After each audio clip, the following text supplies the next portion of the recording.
Did you know that the police in Boston were broadcasting, "This is a drill, this is a drill," on bullhorns during the marathon? That the Boston Globe was tweeting that a demonstration bomb would be set off during the marathon for the benefit of bomb squad activities, and that one would be set off in 1 minute in front of the library, which happened as the Globe had announced? That peering through the smoke, you could see bodies with missing arms and legs, but there was no blood? That the blood only showed up later and came out of a tube?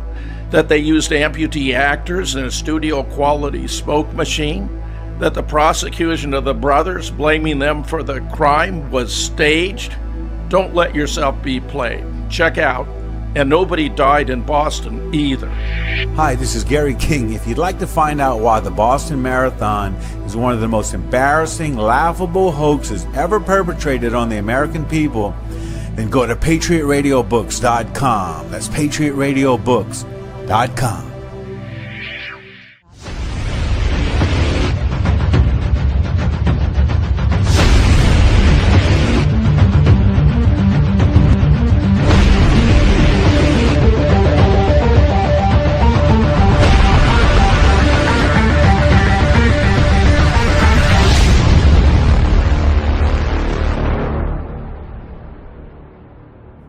Welcome to the new JFK show, number 148. All right, tonight we've got one of our favorite guests. We've got DC Dave, we've got Don Fox, Larry Rivera will be here, and Jim Fester's here. So we really do have a full crew tonight. So we're going to go ahead and turn it over to DC Dave. He's got an article and a presentation for us. So welcome to the show, DC. Well, I'm glad to be on again. I hope we don't have computer problems this time. You might go up to the top, Dave, so everyone can see the title of the article. Gary, yeah, scroll up to the top so people can see the title of the article, Gary. Yeah, scroll up.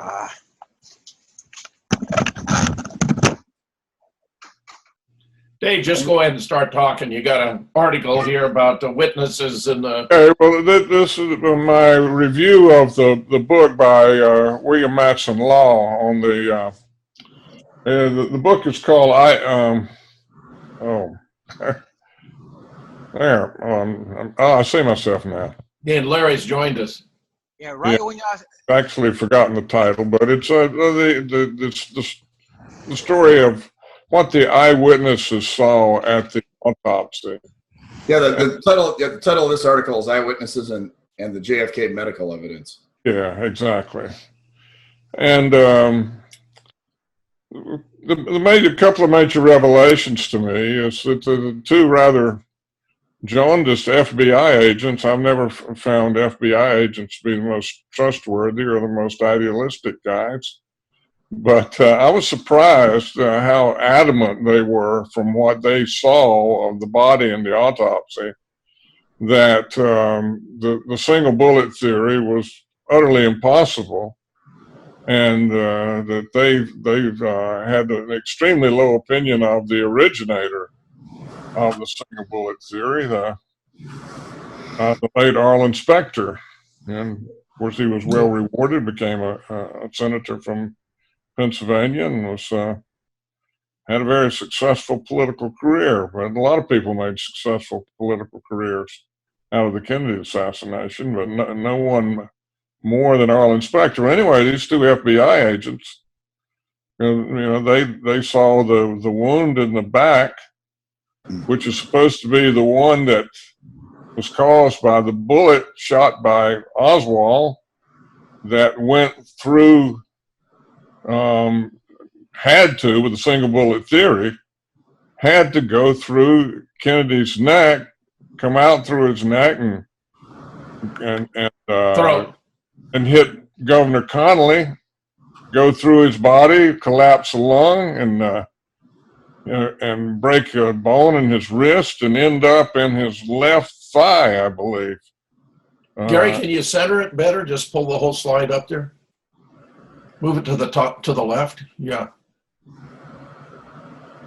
Yeah. Well, each of those, Siebert and O'Neill both described the location of the back wound as about 5.5 inches down from the collar line in the back, slightly to the right. And in Matson's book, he has a diagram. It's not this diagram. I linked to it in the article by one of the young medical corpsmen who assisted in the autopsy, a guy by the name of O'Connor. And it looks pretty much like where O'Neill and Siebert described it, well down in the back. There's no way possible that it could have come out through his throat, particularly when the shot came from above. You know, the bullet would have continued on downward, and it's already 5.5 inches down from the collar line in the back. So, you know, and you can see why these two FBI agents completely scoff at the single bullet theory, based upon what they saw in the back wound. Another really important revelation is this young medical artist by the name of Rydberg, who furnished the official Bethesda Hospital diagram of the bullet track through Kennedy to the Warren Commission. But he didn't have any autopsy photographs to go by. It was all narrated to him by the two Navy doctors 100 days after the accident. And they didn't have any notes in front of a photograph, nothing. He had to take it on faith. A while, you know, as it went back and forth, the doctor. But it's all, as he said, they didn't want to leave a paper trail. And of course, the other major revelation that comes out in my book review is the extreme disillusionment, particularly of these younger guys. And as I began the review article, comparing it to the general public, the general public from the beginning has been skeptical about the official story, as well they should be. You know, you got not just one lone crazed gunman, but two in the case of Jack Ruby, and both of which have a lot of very nefarious connections, which we're not supposed to know about. We could get into that, and of course Jim's got into that in a lot of his writing. But in spite of what the media has told us all through the years, about 60 to 70% of the public, and sometimes as high as 85%, I've read, doesn't believe the official story. The only time that they got a majority was right after the Warren Commission came out, and they did a hard sell for it, and they briefly persuaded a slight majority of the public to believe it. But Gary, you can take the diagram down now, Gary, and go back. Right. One may contrast the general public to the various people who, for the longest time, they were ordered to stay silent and not speak to anybody, and they didn't speak to anybody. But eventually, through the years, they become public, and law ferreted out as many as he could find. And to a man, they're all extremely, first, very disillusioned from their experience, and none of them believe the official story. Not even those two FBI agents. So these are the people who are best informed, who know the actual facts. And of course, there's lots of things I don't bring out in the book review. It's quite a long book, but that's the main thing I got out of it. You know, sort of a summary is, the best informed people are the most skeptical of the official story. I mean, these have first-hand experience, and none of them have any particular political axe to grind. It's just what they saw.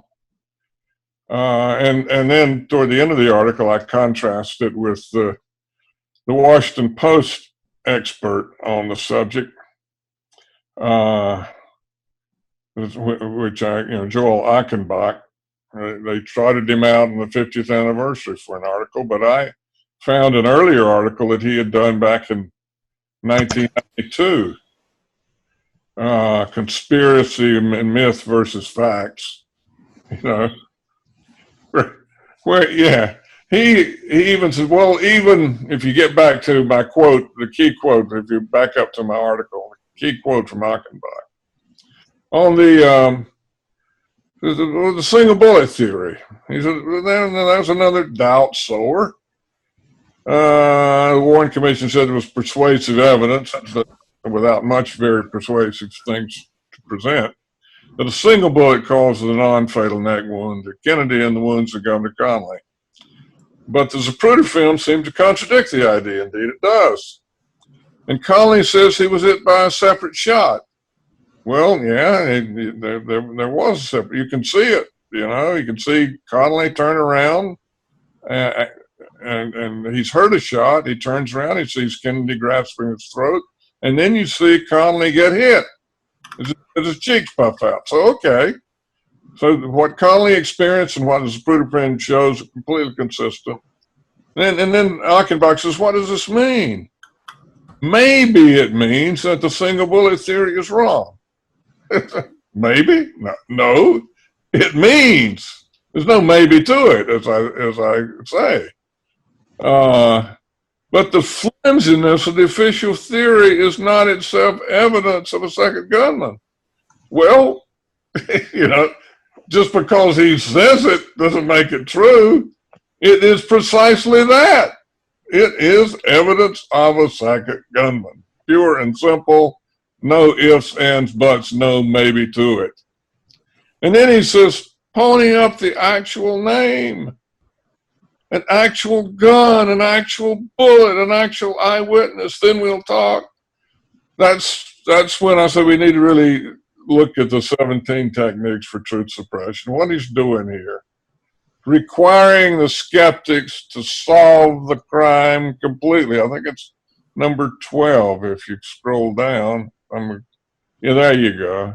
Require the skeptics to solve the crime completely. I use the example, if Vince Foster was murdered, they always, well, who did it and why? Well, Dave, if I could just jump in quick. So if the skeptics are required to solve the case, can we get government funding and subpoena power? Well, exactly. That, how couldn't I do it? Exactly. If I could charge somebody the lower level who is, seems to have some complicity and offer a plea bargain to the guy, if he names the higher ups, you can get somewhere.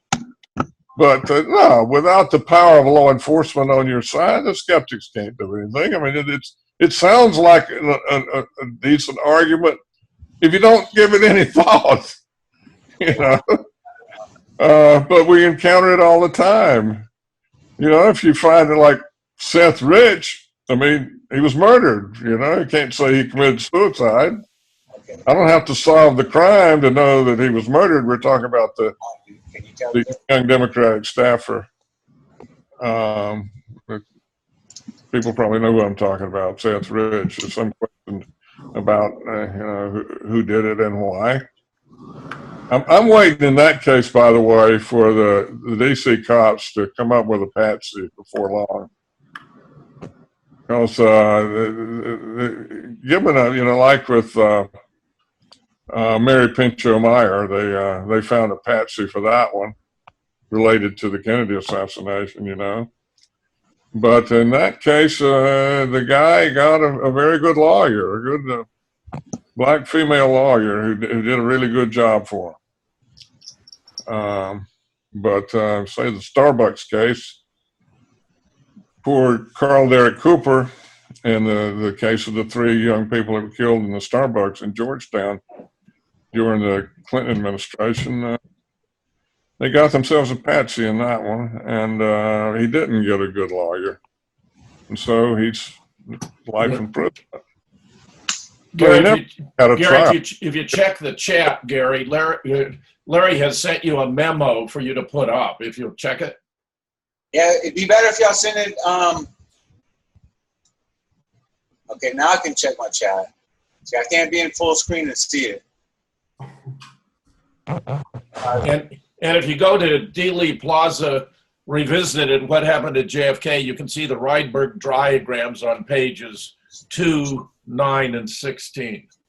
Oh, okay. Is it pronounced Rydberg? Yeah. Okay, Rydberg.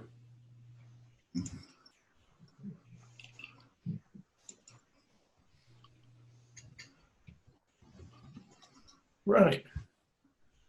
Very good. Right here. Yep.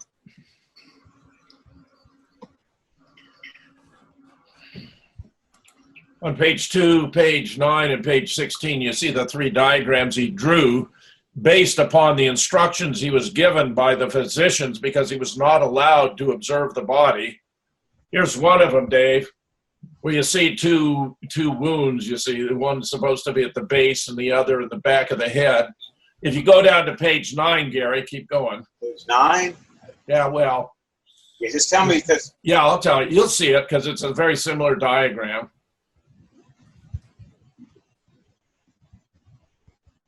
There you go. Oh, there we go. That's the one I linked to in my article too. Yeah, that's supposed to be the magic bullet theory. And then if you go down a few more pages, Gary, we'll see the third of the Rydberg diagrams. Is that it? No?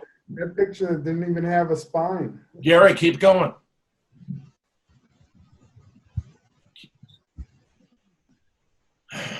Well, we could comment for an hour on each one of these pictures. Yeah, keep going. Keep going. Keep going. Okay. There it is. Okay, yeah. That's a third. See, this is because although it was a fist-sized blow at the back of the head, as the witnesses below show, Commander Humes took a cranial saw to the skull of JFK and enlarged it. It made it look a whole lot like what Rydberg has drawn there. Isn't that astounding, Dave? Incredible. Incredible. Dave, Gary, you can go to the memo that Larry sent you. Okay. In my email? Yeah. Okay. I think it's a good idea to review this memo because I think it ties everything up what all you gentlemen have been talking about, the single bullet theory. And what this memo talks about is just astounding. I thought we might, this is a meeting that lasted about 8.5 hours on January the 28th, 1964. This is one of the most amazing memos I have ever come across because in this memo is the exact birth of the single bullet theory.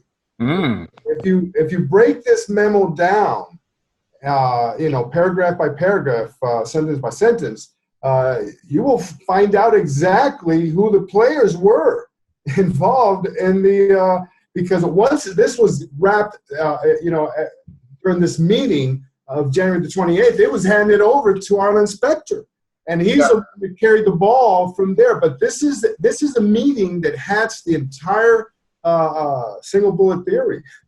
Yeah, Messrs. Joseph Ball, David Bellin, Melvin Eisenberg. Wait, I'm looking at dirty to the core. Norman Redmond. Ring your bell there, Gary. Yeah, Bellin's a name that used to crop up regularly in the Washington Post, defending the official. And I'm going to make a correction. January 27th was the meeting. The memo was written up on January the 28th. But as you can see, you guys were talking about the FBI. The FBI was present, okay? They were represented here by Gauthier. And who's the other guy?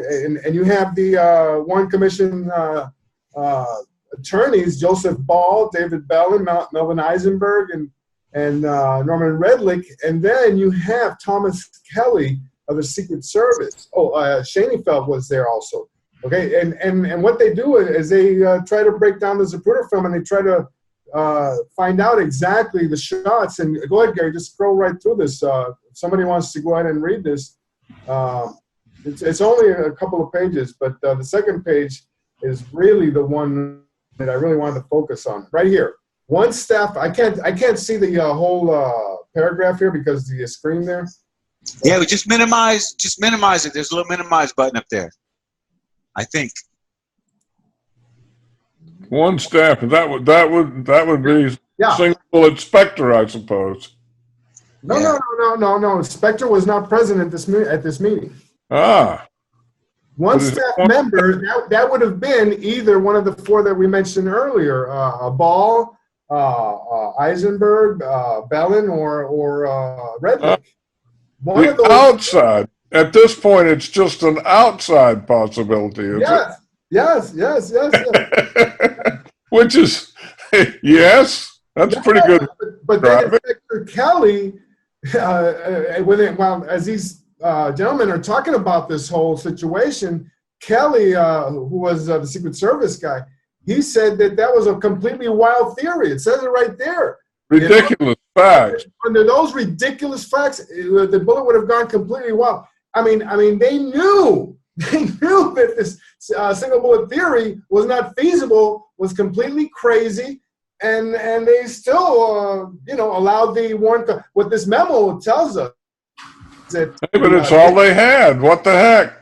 Yeah, but the people that were carrying the torch for the SBT were the Warren Commission attorneys, and the FBI and the Secret Service, wanted nothing to do with it.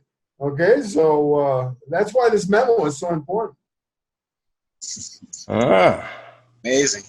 So we go back to the article.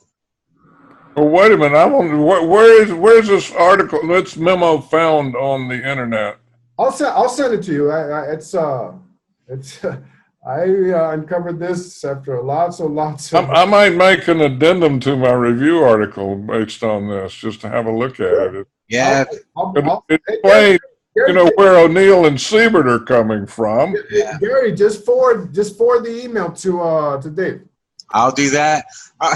So I just want to make a point here. How many people all you JFK researchers out there that watch the show, how many of y'all know who Joseph Ball really is? David Bellin. David Bellin. I know about Bellin. That's a name that rings a bell with me. Oh yeah. All these guys were there. They were the engineers of the Warren Commission. We all know of Arlen Specter, but what about Thomas Kelly? So that's what I'm just saying. We've really got a top-notch researcher, Larry Rivera, on the show. Yeah, but Thomas Kelly was Secret Service. That's why you have to be able to differentiate, the three different areas that were represented here. The Warren Commission attorneys, the FBI, and the Secret Service. Okay, and this meeting lasts more than 8.5 hours. Okay. And they're reviewing all the film and everything, and this is what they're talking about. How are we gonna, push this ridiculous thing onto the American public?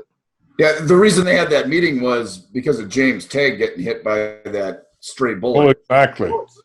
That threw a big monkey wrench in everything, discovering that it was. They had to account for that other bullet. I mean, that meeting took place at the end of January of '64. Yeah, so they would have had a theory up before that, except they had to account for Tagg, and then they had to go back to the drawing board and watch the film for 8 hours. Well, remember, the FBI and the Secret Service concluded already the day of the assassination there had been 3 shots with 3 hits. The Jack had been hit in the back, that about 5.5 inches below the collar to the right of the spinal column. That Connolly had been hit in the back, sustaining all those injuries, and then that Jack had been hit a second time in the back of the head, killing him. So they had it in agreement at that point in time, 3 shots, 3 hits. And as you observed, Don, when they discovered that James Tagg had been injured by a shot that missed since they were committed to 3, they had to subtract 1 and now account for all the wounds based on only 2, which led to the repositioning of the shot at the back up to his uppermost back, which was already an exaggeration, and then by Gerald Ford to the base of the back of the neck to create the pretext of the magic bullet theory. Yeah, they couldn't explain 4 shots with a bolt action Mannlicher Carcano World War II era surplus rifle. Yeah, it was hard enough with 3 shots. So 3 was really pushing it. So they could not go more than 3. So that's why all these gymnastics come in later. You know how Gerald Posner explained the bullet that ricocheted off the curb, don't you? He says, you know, for those people who don't know, Posner's the guy that's just written in favor of the Warren Commission. But he says that was the first shot that Oswald took, and the tree was in the way. Yeah.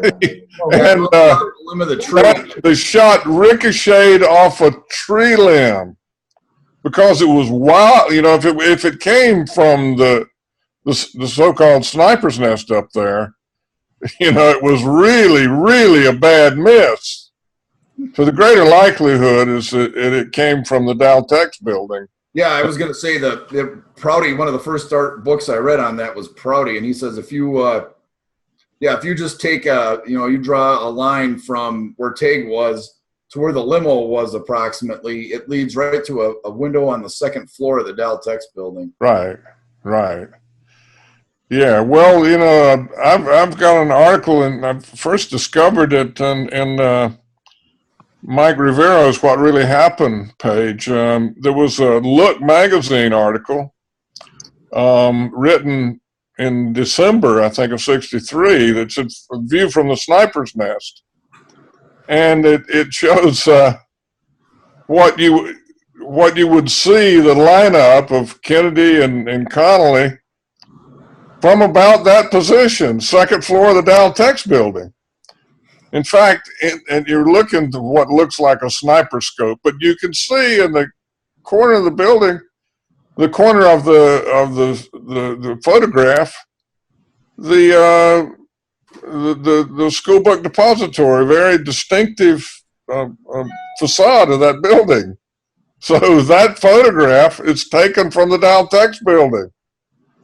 You know, so here's the press as of December of '63, deeply involved in the false story. They had to know that photograph was not taken from the 6th floor of the school book depository. And they're telling the American public this. So anyway, James Tague's come out with a book, right? You know, in which he blames it on. Yeah, he passed on recently. Oh, did he? Yeah, we actually one of our shows that we did, we were going over the 17 techniques. You want to see if we can go over them briefly? I think we didn't ever get past number 2. No, I wanted Dave to complete the explanation that Tague offered for what he thought had happened. Okay. Well, I don't know. I haven't read his book. I don't know what. I just had heard that he was among those who got on board believing that Lyndon Johnson was the key mover in the assassination. He was really into selling his books. He liked to sell his books. I just want go ahead. I just want to interject here real quickly. You were talking about James Tague. I was fortunate enough to talk to him a couple of times.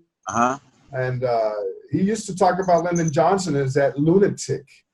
Okay. That's exactly the term that he used to use. That lunatic? Yeah. In referring to Lyndon Johnson. Well, in his upcoming book, Phil Nelson, his book is now, it was supposed to come out May 19th, a couple of days from today. But now it's been postponed. It's coming out on the 50th anniversary of the attack on the USS Liberty. It's called Remember the Liberty. Yes. And he describes Lyndon Johnson as a psychopath. And it's kind of ironic, you know, when he ran against Goldwater, that a group of psychiatrists were actually end up being sued by Goldwater for their having called him a psychopath. Yeah. But do we want to get around to the 17 techniques here? Yeah, that's where we left off at one of our shows when we ran out of time, and we promised everyone that we would go back to it. There's a second book on the Liberty. It's called Erasing the Liberty that's actually out now. And Phil's publisher, I think, is delayed because of the close proximity that he's going to create a couple of months space, I predict, before he brings out Phil's book. So 2 books on the Liberty in the same year, that's really excellent because the Liberty is such a telling case of Israeli duplicity and of Lyndon's treason to the United States. That sums it up. Yes, Israeli treachery, I would say, is even a better word. Yeah, and Doug Horn's coming out with a book on Pearl Harbor. So he did get out of JFK, but he's on to Pearl Harbor. So, all right, our sands are running low. We're going to take a break right now. This is Patriot Radio. I'm sorry, wrong show. This is the new JFK show, number 148. We'll be right back. Did you know that the police in Boston were broadcasting, "This is a drill, this is a drill," on bullhorns during the marathon? That the Boston Globe was tweeting that a demonstration bomb would be set off during the marathon for the benefit of bomb squad activities, and that one would be set off in 1 minute in front of the library, which happened as the Globe had announced? That peering through the smoke, you could see bodies with missing arms and legs, but there was no blood? That the blood only showed up later and came out of a tube? That they used amputee actors in a studio-quality smoke machine? That the prosecution of the brothers, blaming them for the crime, was staged? Don't let yourself be played. Check out And nobody died in Boston either.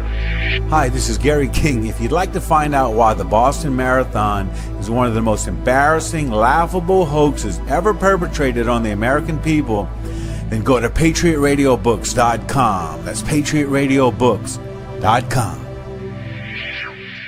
Welcome back to the new JFK show, number 148. We've got DC Dave, and we hope you do go to patriotradiobooks.com and order the newest book. And the JFK book will be out very, very soon. So, all right, I think we're going to talk about the 17 techniques for the suppression. Well, yeah, this actually, after many years of being out on the internet, just this year, I'm finding the most number of hits on this article of mine. You know, even if, it's been out since '98 or so. People are more and more discovering it. I think this whole election the last time was an education to a lot of people, and so they've all become a lot more people have become skeptical of the press than were before. Yeah, the whole fake news meme seems to have backfired on them, Dave, where they were trying to attack the alternative media, but in fact it describes the mainstream better than the alternative. Exactly.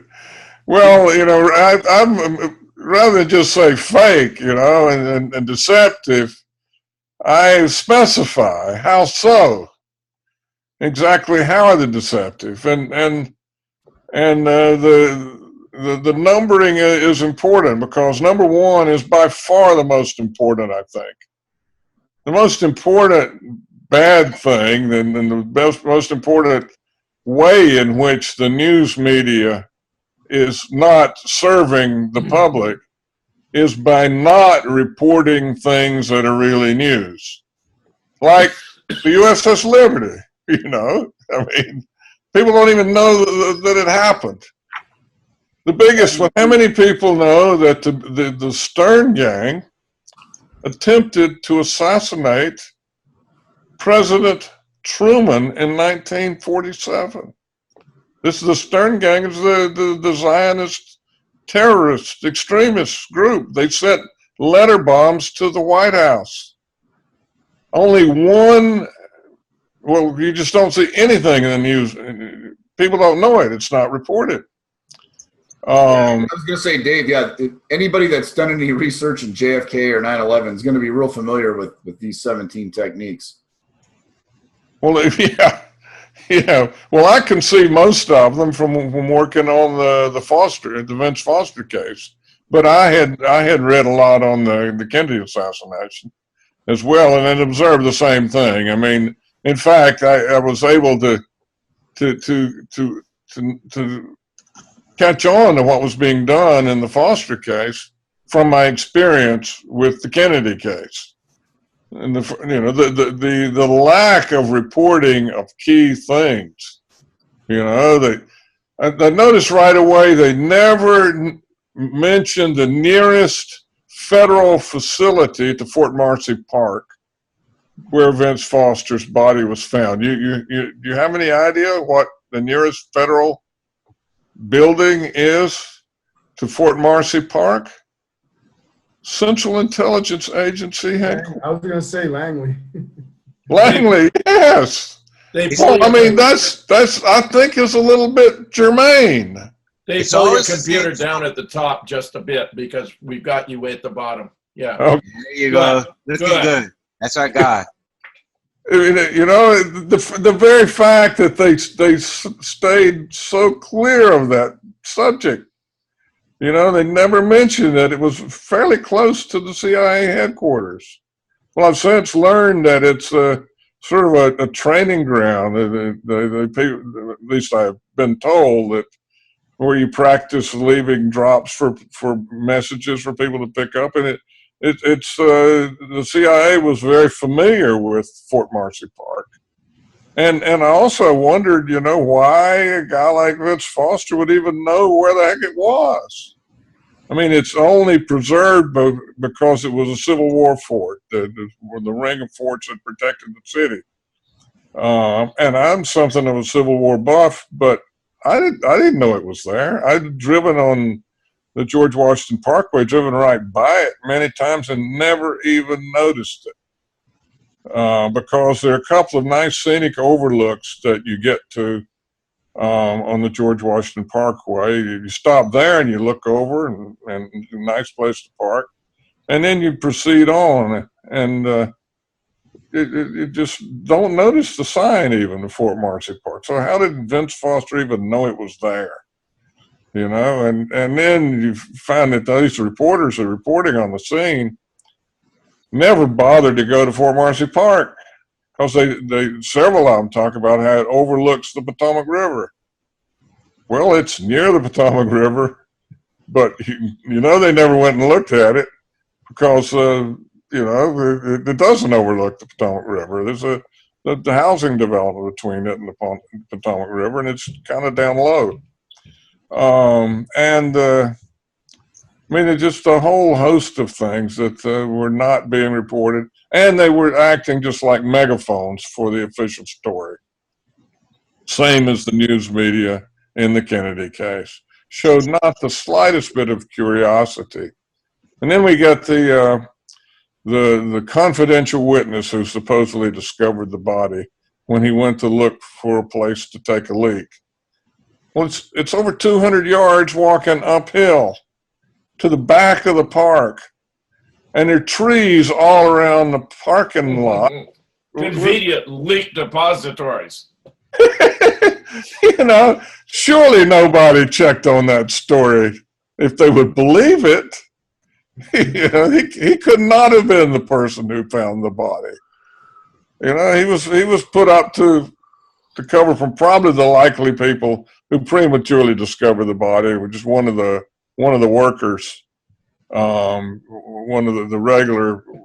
In fact, that story got out. The guy was gold bricking in the back of the park. That has a ring of truth to it, and it stumbled on the body before it was supposed to be found. But this guy couldn't be trusted not to say the truth, so they had to get a substitute in to also mislead people, but mislead them just a little bit, but not get too far off the reservation. And he was brought forward by G. Gordon Liddy, of all people. That's a real trustworthy guy. Of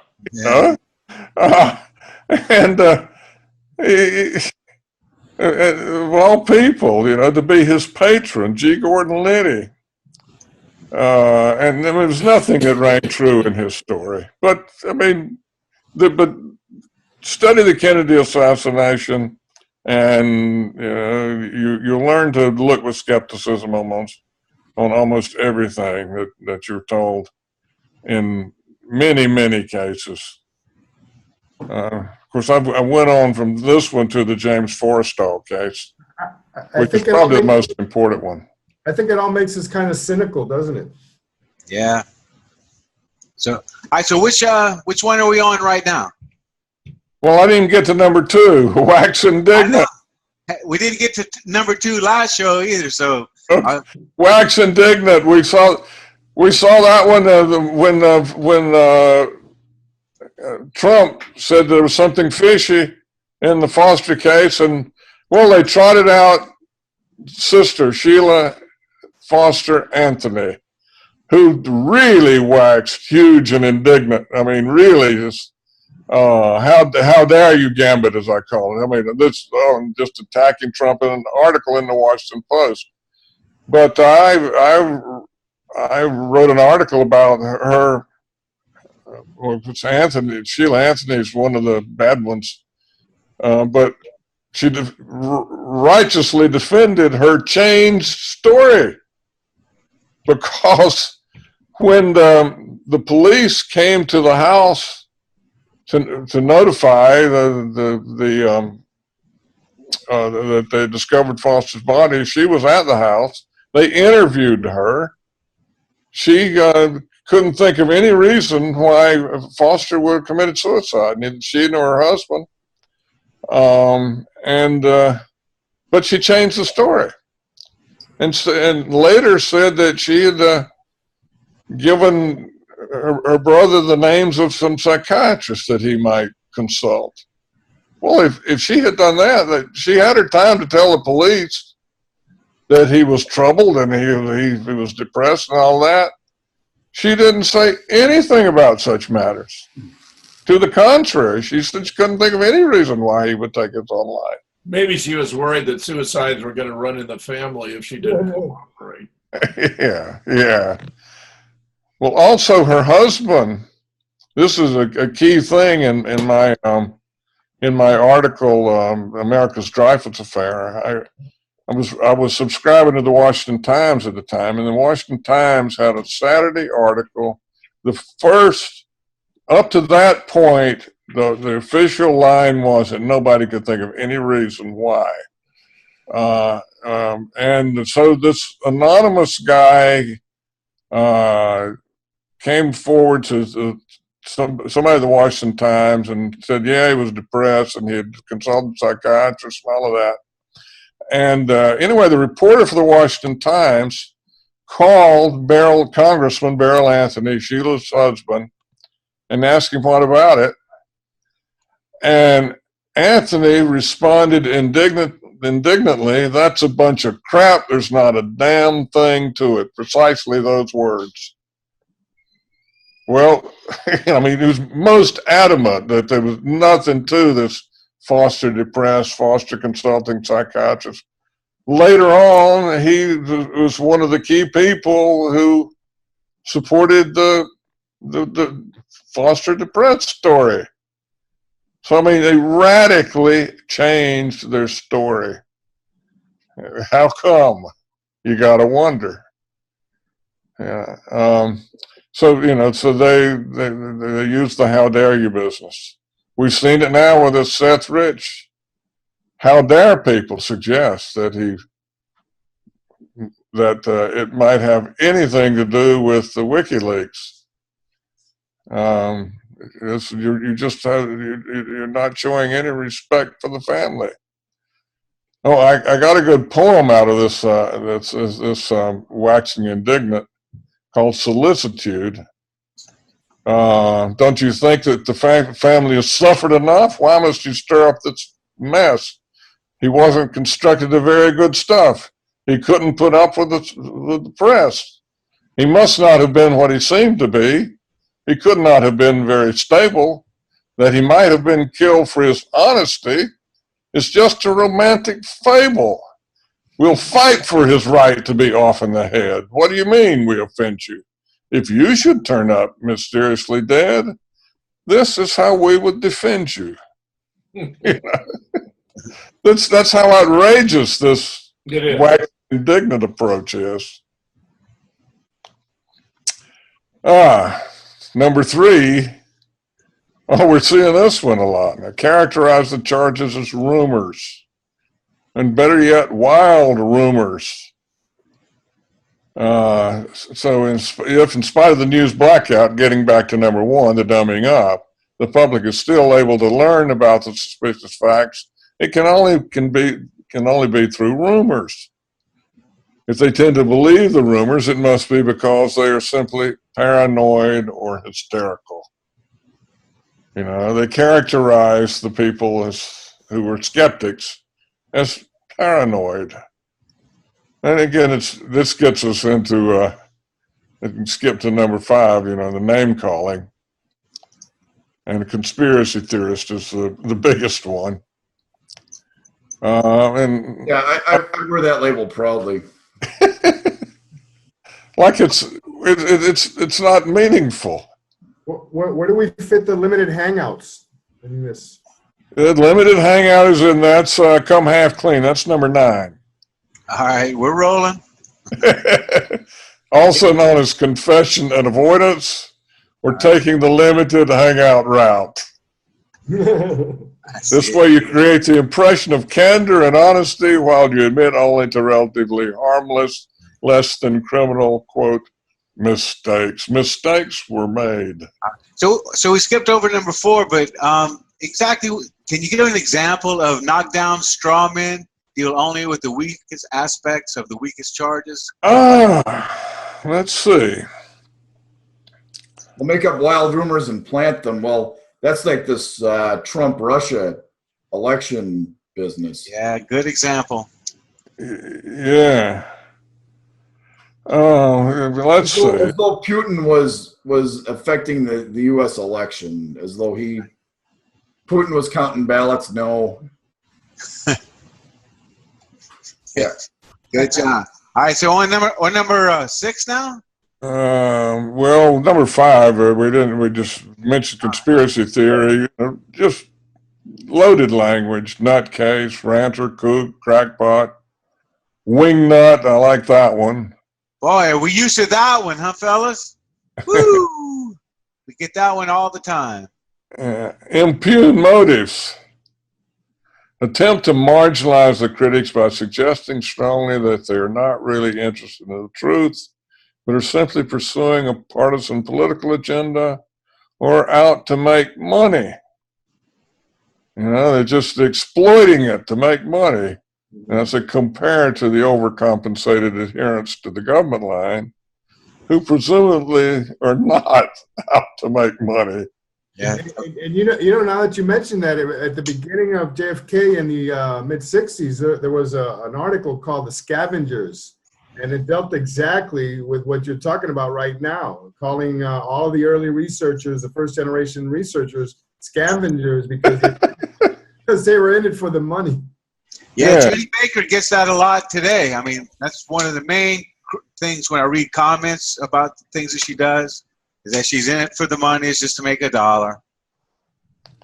So you can go all the way back or all the way to today. I mean, how much money does anyone really make doing Kennedy books, and besides Vince Bugliosi, who got a big chunk of change for that doorstop? I mean, yeah, if you don't have one of the major publishers hawking your book for you, I mean, there's not much money to be made in any of these books, I don't think. Yeah. Yeah, number 5 seems to be written just for us. Yeah. Yeah, we covered that one. Yep. All right. I like 7. They're invoke authority. Oh yeah. We'll wheel out NIST on cue to tell us that jet fuel can flatten 3 buildings in less than 30 seconds in New York on 9/11. Or Boeing 747s are in dire danger of explosions in their fuel tanks. Oh yeah, TWA 800. 800, yeah, that's one we should talk about that one more. Yeah, that's one of my. Oh, are you kidding me? Well, we got the authority of the federal government behind it, so it must be true. Or we got to say, well, Wikipedia has a rule, it has to be through a legitimate press source before they can. For a reference, a reference. Yeah, it goes back to number 1. If it ain't reported, it ain't news. Yeah. So, the most important things are not in legitimate, so-called legitimate press sources. But that gets us into the whole question of fake news. Well, they want you to believe that if it isn't one of these so-called legitimate press sources, that it must not be true. We get plenty of coverage on Kim Kardashian's butt, but there isn't anything on, what really happened to, like Seth Rich or, what really happened on 9/11 or what really happened to JFK. Yeah, number 10, we hear such an august character as Noam Chomsky using it, characterized the crimes as impossibly complex, and the truth is ultimately unknowable. Yeah, that's a big one on 9/11. Everyone's like, well, I don't know how they really came down. We can't figure that out. Yeah. We're never going to really know what happened. Yeah, it's too complex. Yeah, well, John Connolly, I've heard him make that argument too. Well, it could have another investigation, but we'll it would just be other people's opinion, and we'll just never know. Yeah, I've heard it from Phil Weiss in the Foster case. Oh, we'll just never know. It's just one of those things that's beyond mere mortals to figure out. And so, move on with your lives. Not going to bring Foster back. You hear that one too. What good is it anyway? It's not going to bring John Kennedy. Not going to bring him back. No. Yeah, boy, man, these are just ringing bells in my head. You've heard it so many times. About the reason backward, you see this a lot in the Foster case. I mean, in the Kennedy case too. With the thoroughly rigorous deduction, troublesome evidence is irrelevant. Example, we start with the assumption we have a completely free press. If evidence exists that the Vince Foster suicide note was forged, they would have reported it. They haven't reported it, so there is no such evidence.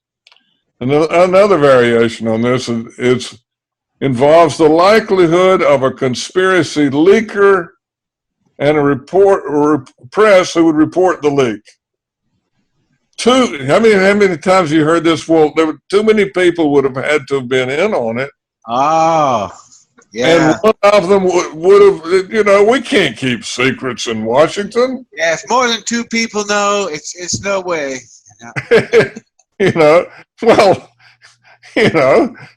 I mean, lots of people have leaked the truth out. The 3-judge panel that appointed Kenneth Starr ordered him to include the lawyer's letter from the dissident witness, Patrick Knowlton. It's part of the darn Starr report, and it totally destroys the official story. Well, what do you know? Nobody knows it's even part of the Starr report. They never report. Not one single newspaper in the entire United States mentioned that fact. And the Washington Post described the report as 114 pages long. That leaves off the addendum, which includes the letter, which makes it that and some other letters that were submitted. The actual the Starr report's 147 pages long. But I like point 17 because that's really very very common today. Well, that's the last one because this thing started before the internet was a major factor. Right. And I added them through the years. You can see it started off as 13 techniques, and then it went to 15 techniques, and finally 7. This is the last one. Flood the internet with agents. This is the answer to the question: what could possibly motivate a person to spend hour after hour on the internet news group? Speaking of which, I'll have to admit that it was I who tried to add my article to the Wikipedia page for Noam Chomsky. My article entitled "Chomsky the Fraud" on 9/11, which includes a lot of Chomsky's fraudulent stuff on the Kennedy assassination as well. We'll take it down if you edit it. It lasted 6 minutes. It was taken down by a guy who has 13, as of October of last year, had 13,000 edits on Wikipedia. Yeah. I used to be an editor on Wikipedia, but I completely gave it up. It's a scam. It's a complete scam. What are you doing for a job if you have 13,000 edits on Wikipedia? And ask Jim how his entry in Wikipedia his adventures on that. He'll tell you all about it. Sure. Yeah. Jim wrote a whole article on that. After I participated in a conference on academic freedom, are there limits to inquiry using JFK, 9/11, and the Holocaust as examples? They gutted my entry. They took out virtually all of my research, which was described in considerable detail on JFK, 9/11, Wellstone, Sandy Hook, the Boston bombing, because of the Holocaust connection. But I had a relatively recent version of it, so I published an article, James Henry Fetzer, Wikipedia, the Free Encyclopedia, busted, where I showed how it been before and how it was after, and the contrast was just stunning. Yeah. That's up, available. You can find it now. I have an article called Wikipedia's Greatest Misses instead of their greatest hits. And their biggest misses, the biggest one of all that I have encountered, I do talk about their failure to mention USS Liberty on Lyndon Johnson's website, his Wikipedia page. But Mike Campbell's book on Amelia Earhart's disappearance, it is the definitive book on the subject. There's no trace of any mention of Mike Campbell's book on the Amelia Earhart Wikipedia page. And that is not from want of people trying to put it up there. My first encounter with biased editing from Wikipedia to promote the Zionist viewpoint was in attempting to correct their article on the history of scholars for 9/11 truth, which I founded so that I was in a unique position to ensure it was accurate. They had grossly distorted. I repeatedly sought to correct it every time I was immediately rebuffed. And after a half a dozen efforts, I was into a talk session with the editor, and I said, "You're not going to let me correct it, are you?" And he said, "No." I mean, he was open and candid that they were going to keep a false account up because it was beneficial to them politically. Yeah. Of course, it raises the big issue of the question of who is Wikipedia? What are they about? Who's behind them? Yeah, bring the bell. By the same token, some people can even use Wikipedia as a reference, as a source. You can do better than that. Well, if you're dealing with politically neutral subjects, they're pretty good, you know. Yeah. Lots of basics that have no political dimension, but as soon as you get into an area, any of the issues we deal with, like JFK, 9/11, Sandy Hook, and all that, I mean, it's just out of this world. Yeah, they're just absolutely dictatorial and biased in the extreme. We lost your image, Dave. You're disappearing at the bottom of the screen. Jim, I don't think I have a single reference in my book to Wikipedia, anything on Wikipedia at all. That's very good, Larry. Well, no, I wouldn't use them for an academic reference, but like, you know, if you're just in everyday life and, you know, you come across something you're not familiar with, you know, like you're writing some computer code or doing. It's a decent starting. Well, I like to use primary source materials, so and I don't. Sure. Wikipedia discourages, won't let you use primary source material, Larry. It's got to be a secondary source, believe it or not, which allows them to pick and choose any point of view they want coming from a secondary source without being guided or responsible or rooted in the original material. That's their policy. Right. I mean, how outrageous is that? I think we've discussed it. Was it on this program I mentioned before that I discovered there on Masoyama, the karate master? They had on his website that he might have been born in Japan. He's Korean Japanese. You know, he migrated to Japan in his when he was a teenager and lived in Japan. Got a Japanese name, but I know very well his origins because I'm married to his niece. Very nice, Don. Very nice, Dave. And I mentioned on the website, well, I know for a fact that he was not born in Japan. You know, it's a member of the family. And anyway, that was taken down because it was a primary source. Dave, we need a closing comment from you, my friend. We're so pleased to have you back again. I hate to see the evening end. Well, you were saying, I don't know, at Wikipedia, I just used it to see who Jacob Turner was, all about the background of Jacob Turner, the starting pitcher for the Washington Nationals tonight. See, it's non-political. It's non-political, Dave. Yeah, it's real good for that. Well, I'm going to miss the Washington Post for that sort of thing. You know, I liked it at the breakfast table to read the sports and the comics. Isn't it deplorable that you can get more accurately reporting from Russia Today or Sputnik News than you can from the New York Times or the Washington Post? Oh, yeah. Lots more accurate. Well, That's this whole America, Russia... Dave. This is the United States of America. It's supposed to be a great country. And we deceive our public, our citizens, all the time.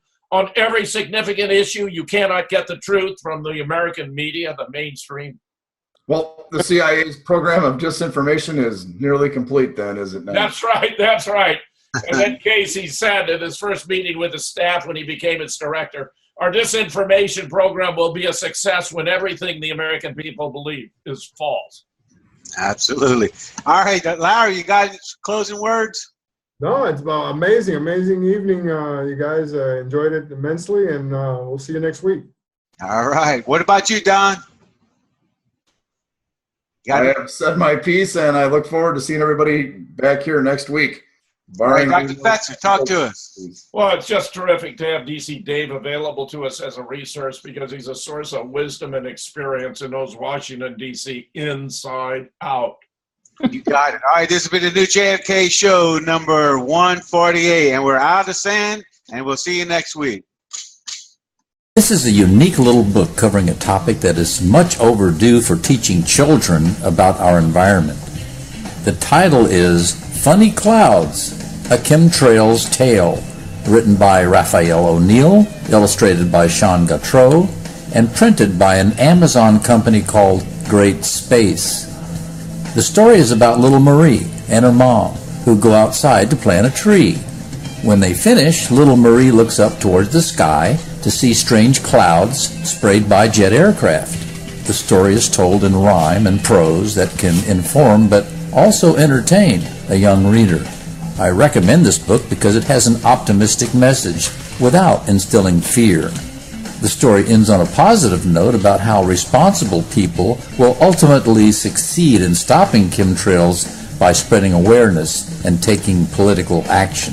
This little book is a valuable tool for adults to educate their children on an extremely important environmental issue.